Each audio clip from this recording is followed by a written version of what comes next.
Hello, magandang araw sa atin dyan mga subscribers sa YouTube.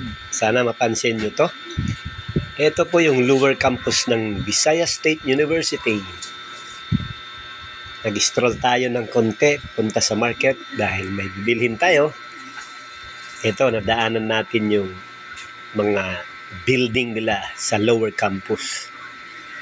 Ganito kaganda ang Visayas State University ng Baybay Leyte. Yan, sa beach side yan. Pasok na tayo doon sa kanilang market. Mayroon silang merkado sa loob ng campus. Yan, mga dormitory yan. Ang gaganda doon. Fresh na fresh. May mga naglalakihang puno na matatagal na. Yan, mga balete. Mga rubber trees. Ito, dumadaan tayo sa oval. Sa oval ng Visayas State University. Dito nagaganap yung mga ROTC namin noon. Diyan sa field na yan. Yung mga nagpapanis dyan, push-ups, takbuhan. Ito naman yung tinatambayan pag break time. Tabi lang ng kalsada. Yan, mga dormitory yan. Ito, papunta na tayong upper campus. Papasok tayo dyan sa may mga malalaking frog dyan na mga semento. Ginawa nilang display. Ayan, nakikita yung Mount Pangasugan sa kabila ng campus. Sa taas yan. Ito, kita nyo may mga goat dyan. Ang mga alaga ng mga animal science. Ito, punta na tayo sa market. Dadaan tayo sa mga apartment ng mga teachers ng Visayas State University. Medyo walang maintenance na dito.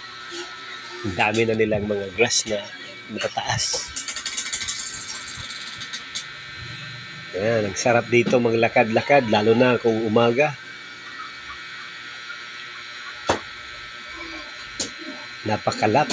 Napakalawak ng Visayas State University. Siyak mag-i-enjoy kayo doon pag namasyal kayo.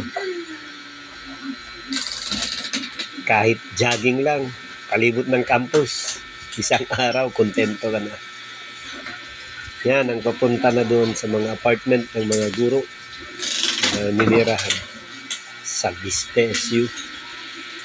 Ito naman yung seaside na Visayas State University.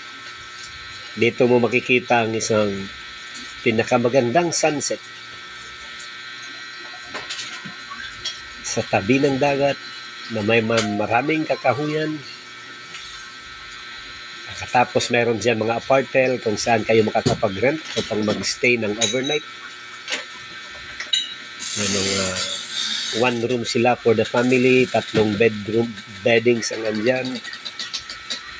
Kita nyo, maliit lang yung buhangin ng kanilang dagat, mga pebbles ang marami. Masakit sa paa pag naglalakad mo dyan. So, dapat nakatsinelas na pa rin. Yan, ang ganda ng sunset. Sana mag-subscribe kayo. Pindutin nyo dyan ang subscribe button, tsaka yung notification bell para pag mayroon tayo mga upload, nanonotify kayo. Try to support my vlog para naman ganahan tayo na mag-upload ng marami pa na mga vlogs like this one. Hanggang hapon po, and may you have a very nice weekend. Eto pala, nagbakasyon tayo para mag-relax.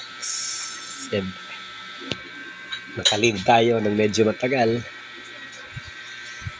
At eto na tayo sa tabing dagat at magpapahinga. Stay tayo ng overnight dito.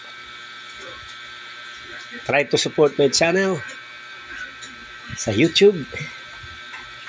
Maraming salamat sa inyong pagtangkilik. Sana